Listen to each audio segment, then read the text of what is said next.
வணக்கங்க. எல்லாரும் எப்படி இருக்கீங்க? நான் ரொம்ப நல்லா இருக்கேன். இந்த பூனை ஒரு 2 வீடு தள்ளி வருங்க. டெய்லி வரும். படியில் நின்று கத்தும். ஒரு பிடி சாப்பாடு நெய் போட்டு பிசைஞ்சு வைப்பேன். சாப்பிட்டுட்டு ஒரே ஓட்டம் ஓடிடும். அது சாப்பிட்றதுக்குள்ளே ஏதாவது பெரிய பூனைங்க வருதான்னு பயந்து பயந்து சாப்பிடும். இந்த பக்கம் பார்த்துக்கும், அந்த பக்கம் பார்த்துக்கும். நம்ம வீட்டில் இருக்கிற பூனைங்க எல்லாம் ஓடிடுச்சுங்க. நம்ம வீட்டை தேடி வர பூனைக்குட்டியோ நாய்க்குட்டியோ யாராவது ஒரு ஆள் வந்ததுன்னா அவங்களால முடிஞ்ச ஒரு பிடி சாப்பாடு போடுங்க. அது ஒரு நம்ம மனசுக்கு ஒரு ஆத்ம திருப்தியாக இருக்கும். நான் அப்படி தான் செய்கிறேன். எங்கள் வீட்டுக்காரர் சத்தம் போடுவார், ஏன் எல்லாத்துக்கும் சாப்பாடு போட்டுக்கிட்டுருக்குறேன்னு. அவரும் கொடுப்பாரு, அவரும் போடுவார். ஆனால் அவர் செய்கிறது வெளியே வராது. என்ன மட்டும் சொல்லுவார், வந்ததுங்கன்னா சாப்பிட்டுச்சிங்கன்னா போயிடுவாங்கன்னு பார்த்தா வாசல்லே பெயிண்ட் வச்சுருங்க, கக்கி வச்சுருங்க.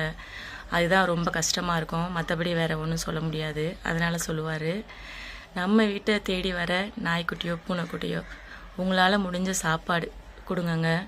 அதுங்களுக்கு என்னங்க பிரியாணியாக போட போகிறோம்? நம்ம வீட்டில் என்ன செய்கிறோமோ அதான் கொடுக்க போகிறோம். ஒன்றுங்க சாப்பிடுங்க, ஒன்றுங்க சாப்பிடாதுங்க.